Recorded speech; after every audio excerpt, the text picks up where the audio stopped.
Well, good morning, everyone, and appreciate you joining with me again today. Before we get started on questions, let me give you a little bit of an update.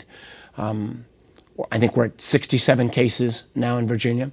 Obviously, that number is going to change as the day goes on. I'm still very disappointed by the fact that we don't have an adequate number of tests, and there still seems to be a bit of mixed protocol. The state lab has the capacity to do around 400 tests a day, and some of the private lab companies are now starting their own testing. They have greater capacity, but it's difficult to get a breakout from them on how many tests in Virginia. I know at the University of Virginia, there's efforts to start testing there as well. The challenge being the university's ability to get some of the reagents that are needed for the testing itself. We also recognize as well, for I'm sure you as reporters and your families, that there's a great deal of fear and uncertainty out there. I think this is a time where we all have to rely on each other as neighbors, as friends, as fellow Virginians and fellow Americans to get through this. We will get through this.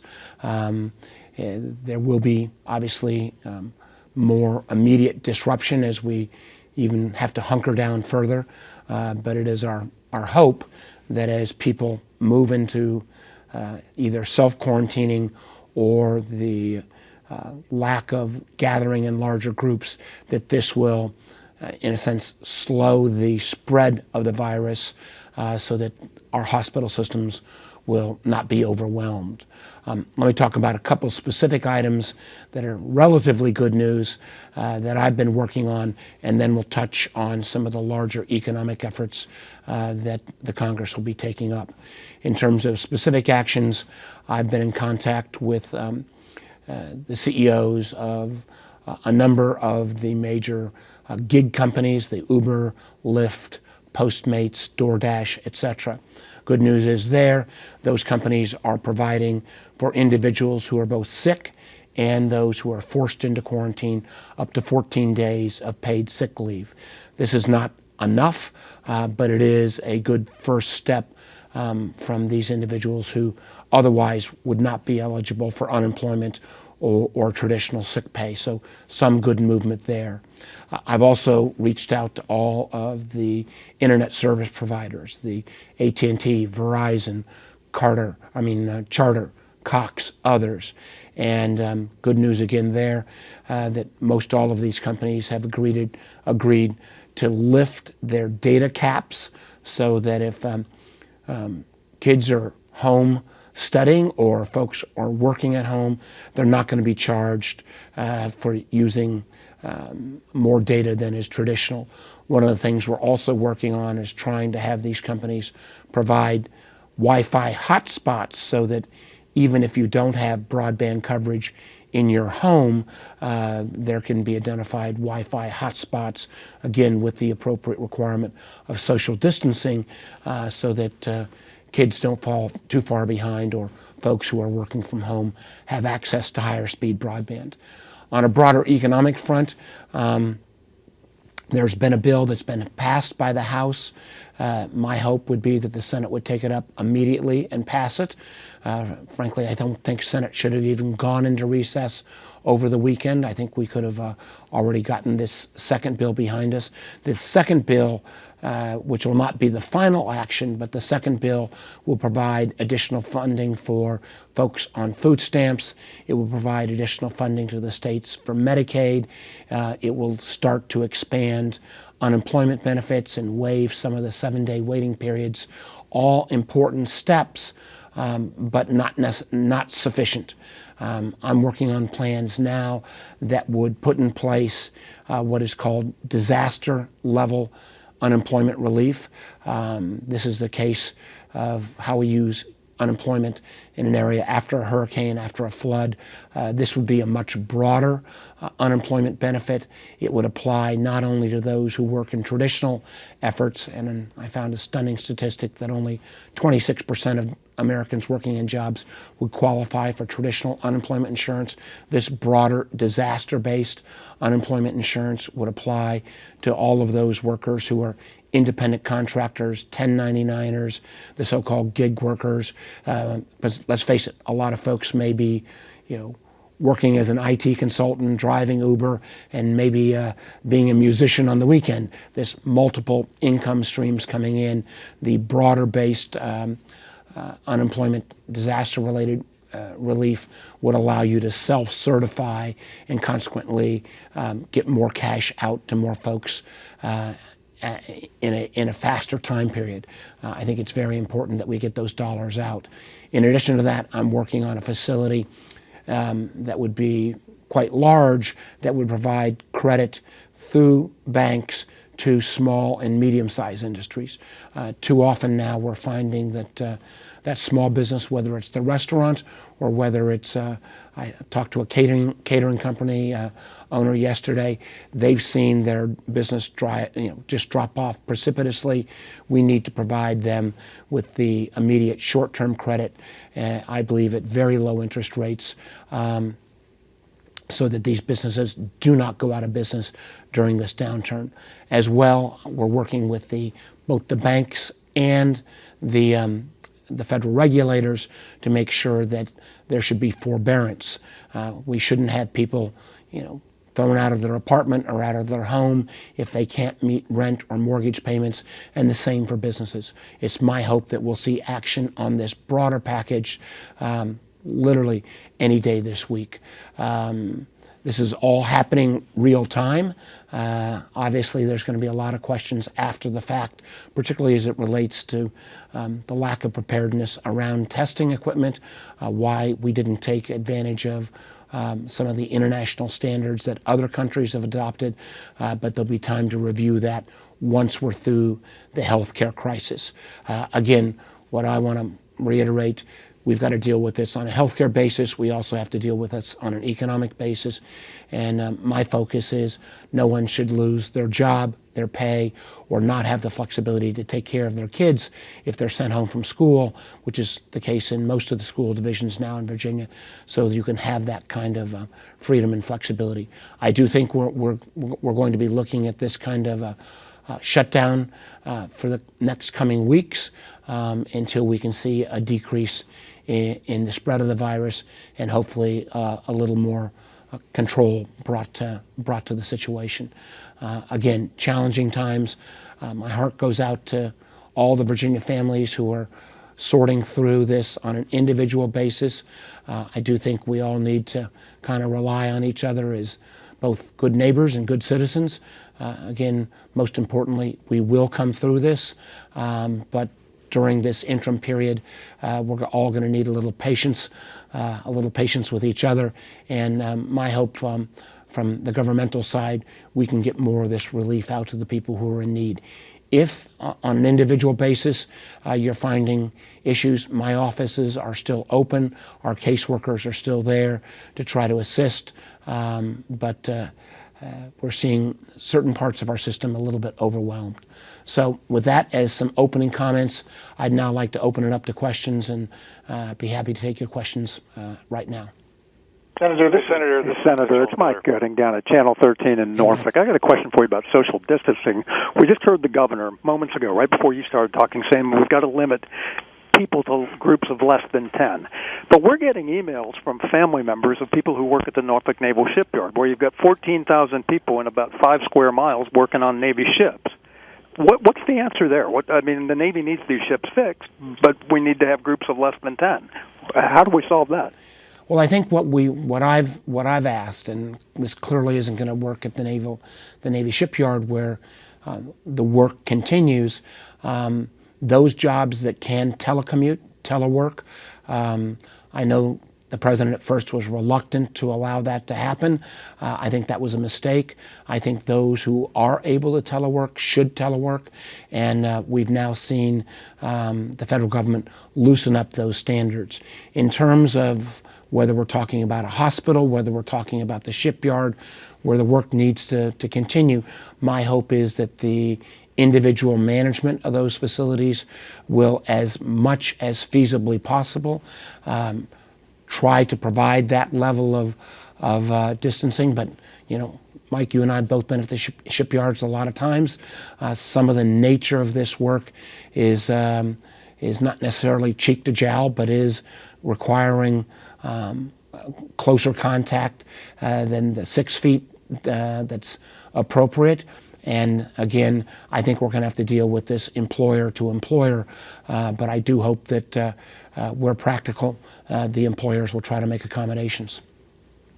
Senator, this is Mitchell Miller. Senator, related to the large aid package, the third one, Senator Schumer this morning indicated that he basically said workers first, then we can talk about industry. Do you think that both parties are going to be able to come together on a massive package like this relatively quickly, even as quickly as later this week?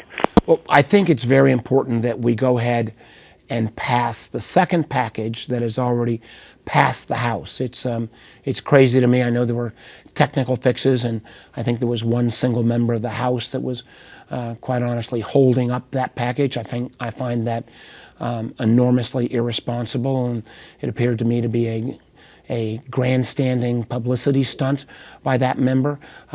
This is people's lives that are being affected. These resources need to get out. I think in terms of the larger third package, where we were talking about the disaster unemployment relief, which is much more flexible, when we're talking about trying to make sure that a state like Virginia, which has increased its Medicaid grant, that we go ahead and provide that additional support as well. And then we look at individual industries. I agree with Senator Schumer. The first priority ought to be preserving the workforce.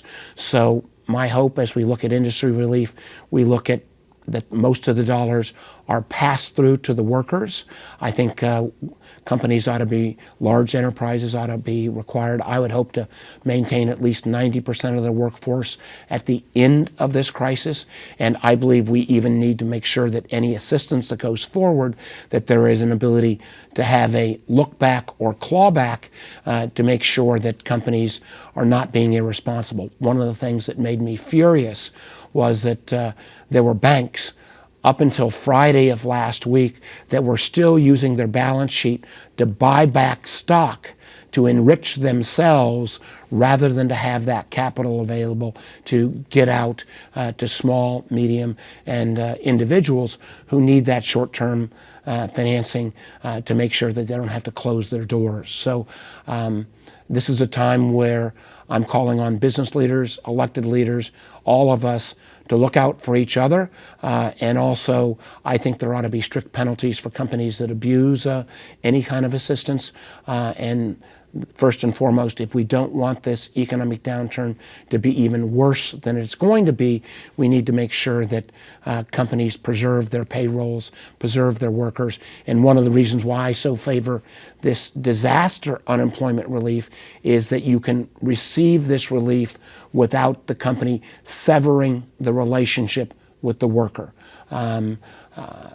I think most of the companies I'm talking to don't want to actually have to lay off their workers if there's some level of furlough so they can maintain that relationship.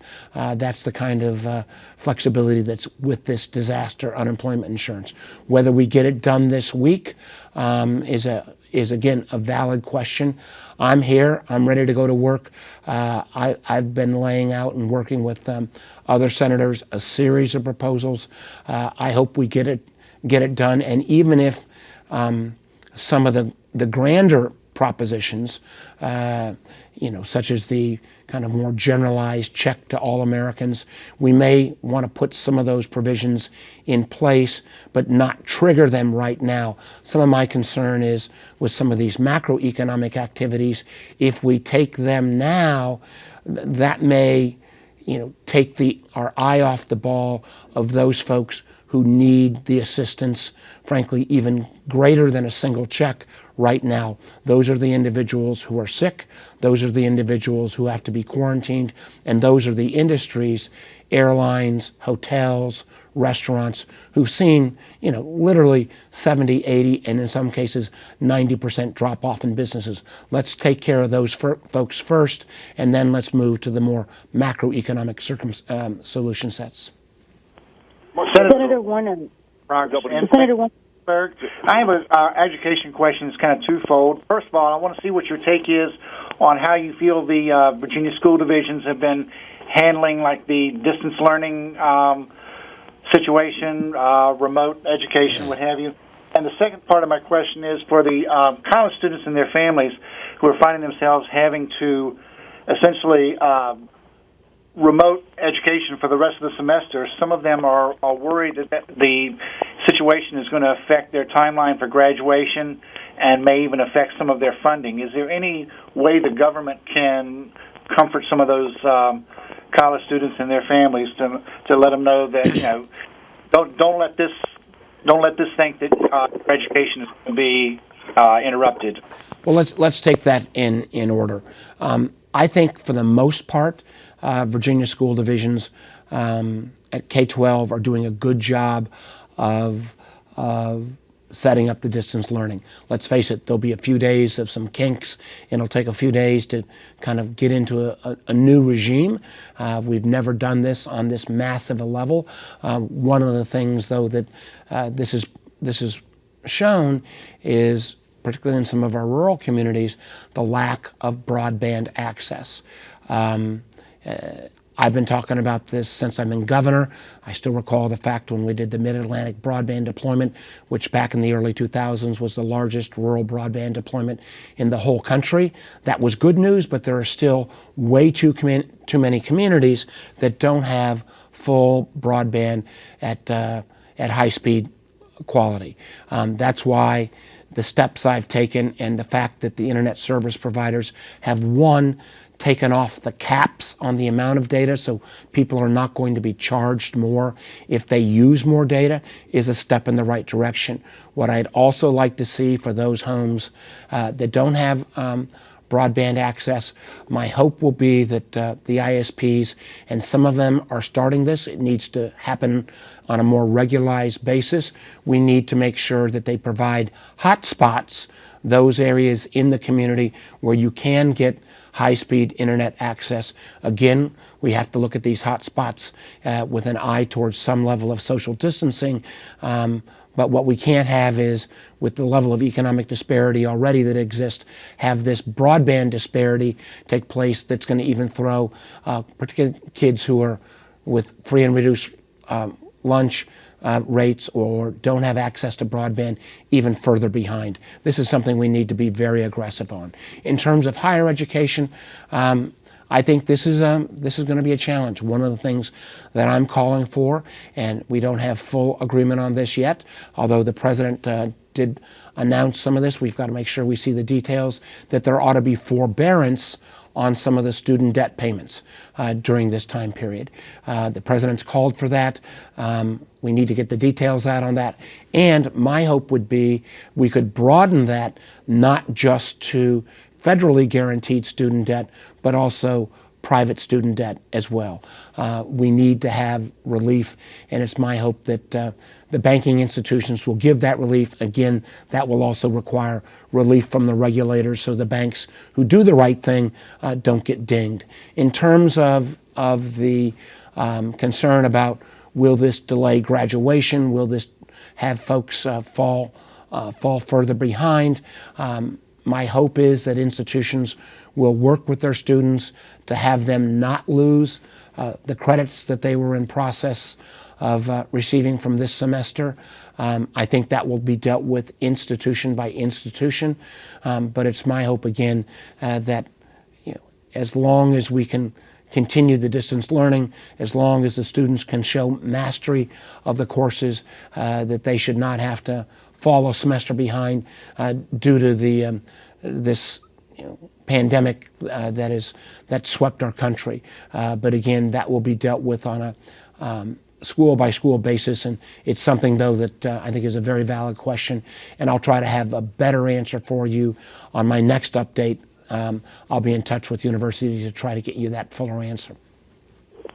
Senator Warner, this is Senator Michael. Warner, this is Lindsay Ward from WSLS. I wanted to know, do you support getting rid of SOLs for the school year and then federal testing requirements for the school systems? I'm not ready to weigh in on getting rid of the SOLs at this point. I think we need to,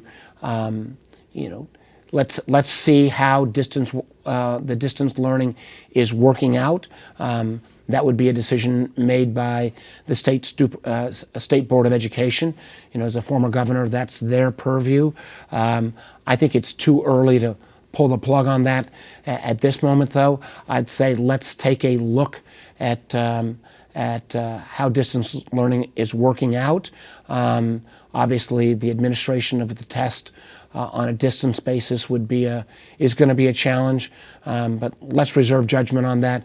We've got a number of weeks, actually a number of months before I believe most of those tests take place. So let's hold off on that one for now.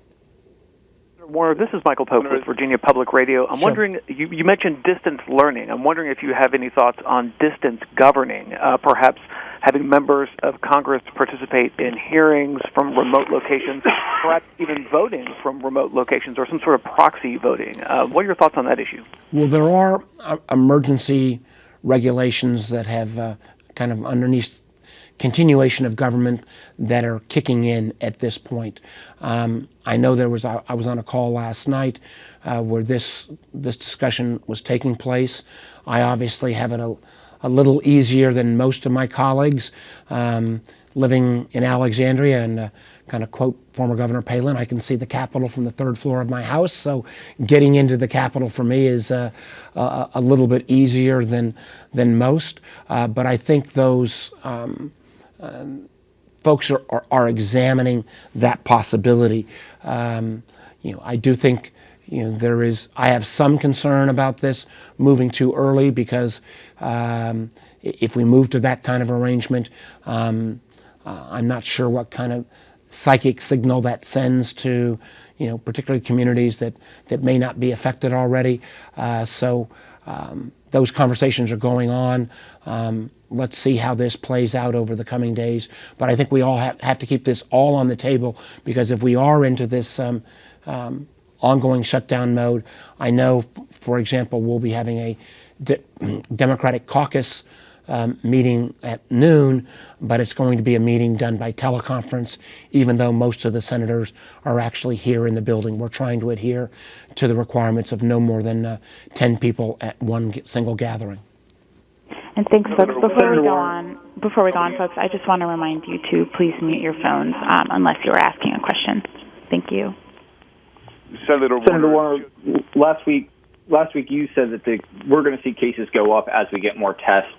Cases in Virginia have gone up, but they don't seem to be skyrocketing, while the number of tests did more than double since yesterday. That I think we had 7 new cases. Is that good news? Does it look like we might be starting to, people might be following these social distancing guidelines, and we might be able to start getting a handle on this?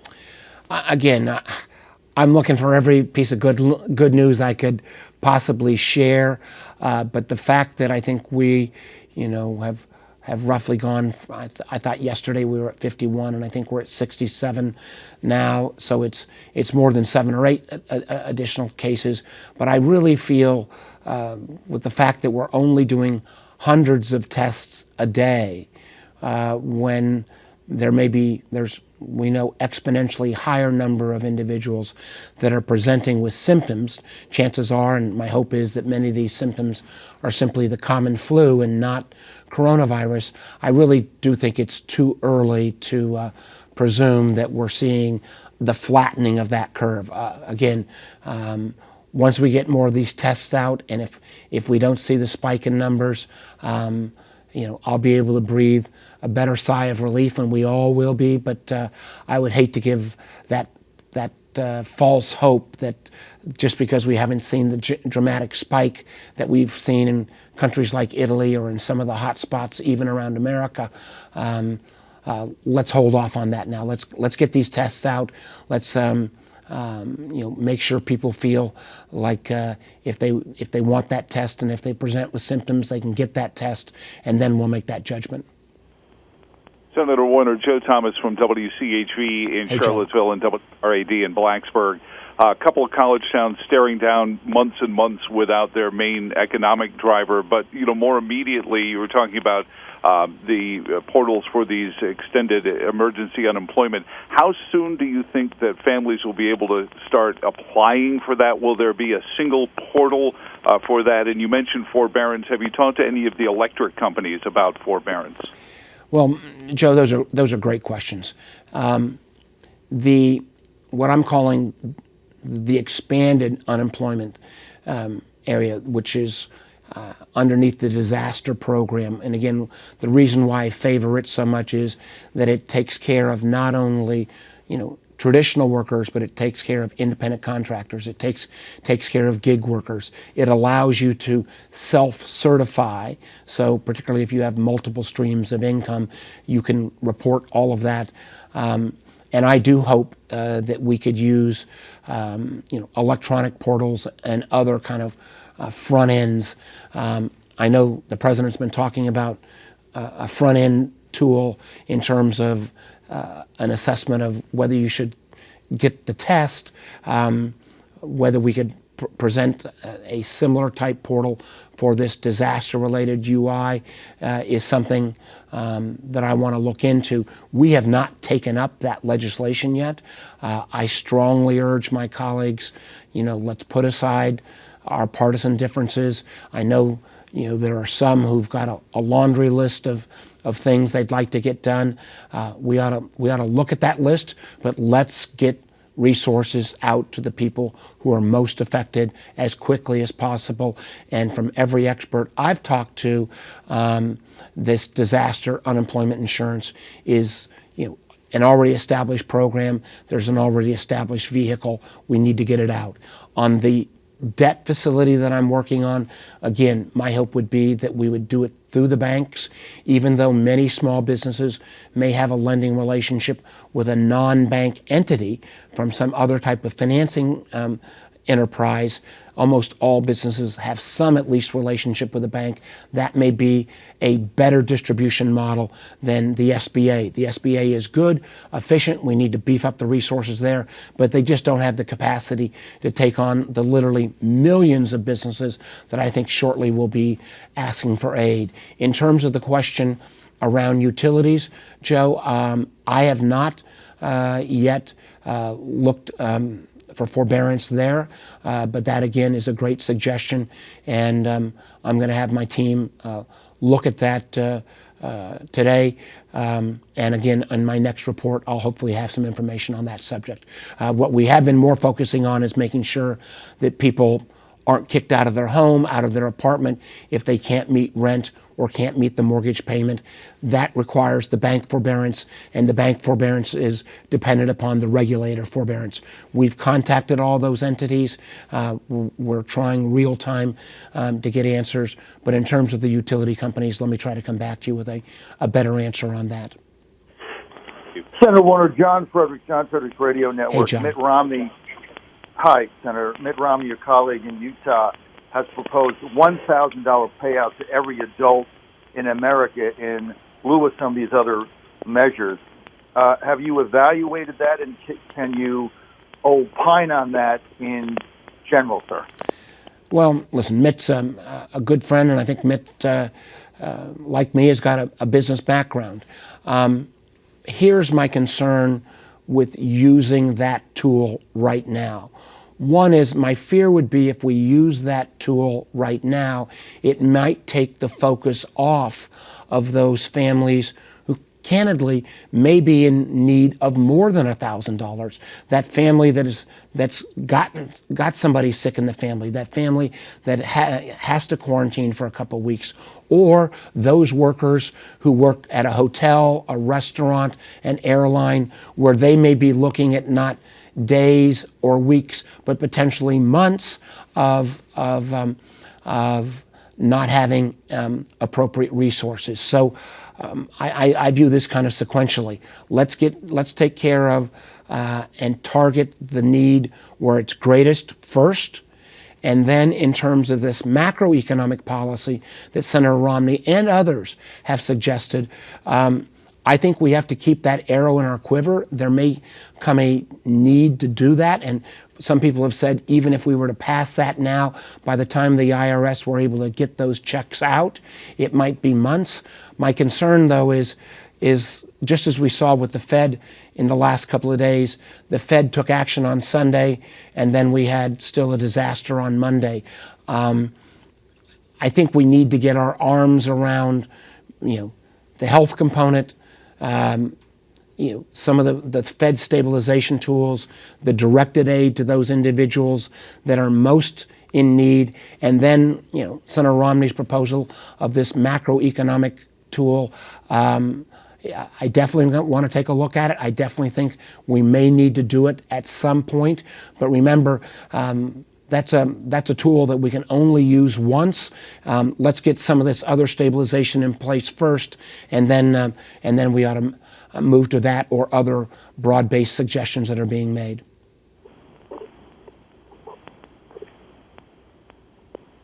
Senator, if no one else has a question, I have one about the drive-through testing, if you Sure. have a minute. It's Joe Sure. Thomas again in Charlottesville and Blacksburg. The president mentioned working with the pharmacy chains about getting drive-through testing. You mentioned in your opening comments about frustrated without the number of tests out there. What is the timeline on getting some of this, and would Virginia's certificate of public need get in the way of that, or should Governor Northam, perhaps forego that or do something executive that would allow these things to get started up faster? Joe, again, that's a good question. I don't believe that in terms of the testing itself that it would require a waiver of a certificate of public need. I'm not, but let me caveat that I'm that's my belief. But please don't take that to the bank. I will try to get a clearer answer on that. I've actually heard that they're talking about starting some of this, parking lot, whether it be the Targets, Costco's, or Walmart's, very shortly. I think the challenge is going to be, I applaud the companies who are going to make their parking lots available. I think the problem, quite honestly, is not the waiver of certificate of public need. It's not access to the parking lot. I think it's access to the tests. And my understanding, again, from the private labs, that their numbers are going to go up dramatically. We've been in touch with both Quest and LabCorp. They're talking about tens of thousands of tests made available, but I don't have a definitive date. My hope would be that we would see some of this, though, by the end of the week. Again, we've seen this happen in other countries, Korea probably being the best example, where they've got this down to a pretty efficient basis. I have seen at least photos in the press of certain areas in America, I think out in Washington State, where this is already being implemented. So there are parts of our country that it's been implemented. Let's make sure it gets implemented here in Virginia as soon as possible. Well, Senator, do you have any information about the vaccine test that started yesterday? Obviously, this is a long way out, 12 to 18 months, even if it is starting now. But it seems I see some people saying that this is a record pace. Do you know anything about how fast that's come together? I've only seen what's been in the public press as well, that there was the starting on the vaccine testing. My belief here is we need to rely on the healthcare experts. I do think it's appropriate that FDA expedites the process as quickly as possible. But as I think Dr. Fauci said, Tony Fauci said, I don't want to give the public any kind of false hope that, in 6 months or 9 months, we're going to have a vaccine out there. If if things happen, let's be, and we're pleasantly surprised, so be it. But at this moment in time, I think we should recognize that for the foreseeable future, we're going to need to try to contain this through these types of social distancing, through the activities that the government's called upon and healthcare officials have called upon in terms of no mass meetings, trying to do the social distancing, trying to recognize that if you don't need to be out, not being out as much, and just kind of grind through this. We will get through this. My sense is, we are, the baseball analogies of whether we're in the first or second inning, I think we may have moved to the third or fourth inning at this point, as it feels like both the ability to start, distance learning is starting to kick in, as we're starting to finally see the number of tests get out in a more orderly fashion. I think as we're starting, as more Americans are realizing that at least for the short term, kind of the life as we knew it a week ago is pretty dramatically different. I think it's incumbent upon us in Congress to, put aside our differences, and let's get that second package that the House has already passed done. My hope would ought to be done today, and then and I can assure you work has already started in a major way on this broader package. I'd like to see it done within the week. And then, as John Frederick's question was, as we look at some of these macroeconomic tools, which chances are we'll have to use, let's go ahead and, in a sense, put them in place, recognizing that there might be then some economic trigger that would then allow the macroeconomic tools to be brought to bear. First and foremost, though, let's focus on the families and workers who are most directly affected. They're going to need our help and assistance today, not next week, today. Let's get them that assistance. So again, there's enough stress and strain on folks without having to also worry about how you're going to be able to pay to put food on your table, or how you're going to make sure that, if for some reason you are laid off, that you're not going to lose your house or your apartment. Senator Warner, as you were on the phone, this just came over the wire that as Steve Mnuchin is negotiating this, the lobbyists for the big corporations, including Las Vegas casinos, have come to the table asking for bailouts.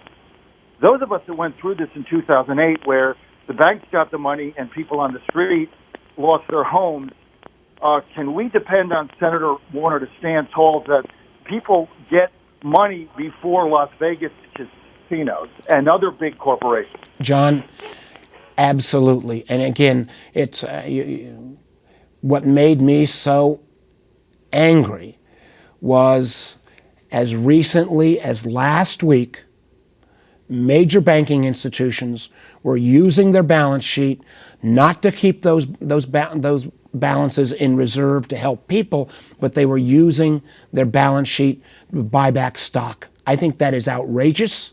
I think it is disrespectful. I think it is the reason why you and so many other Americans rightfully were angry the last time we went through one of these proceedings. I do think as well that, as industries come along, we have to recognize that if an American Airlines goes out of business, that's going to put a lot of workers on the street. What my touchstones are going to be, and I want any industry that's coming to Washington to look for assistance to bear three things in mind. One, any assistance, the vast majority of that assistance needs to be passed through to the workers.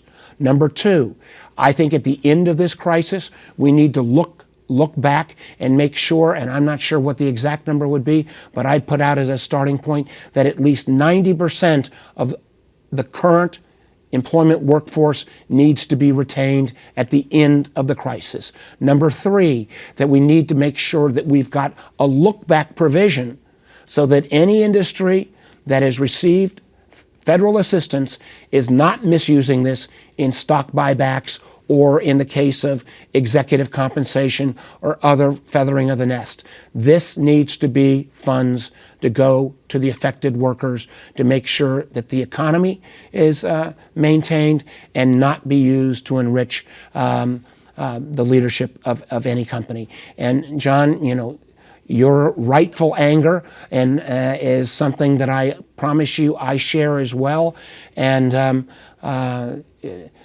no industry should look for my vote for their support unless they can meet that criteria. Pass through to workers, look back, and making sure that people are maintain their employment at the end of this crisis. Thank you, Senator. Well, Thank you, folks. That's actually all the time we have for today. Well, thank you again. And I hope to do this on a regular basis to keep you informed. Some of these questions, for example, around the utilities, some of these other questions you've asked, good questions. I will go back and try to get answers, and I hope to be back to you again, if not tomorrow, the following day. Let's all hang in there, though. Thanks so much.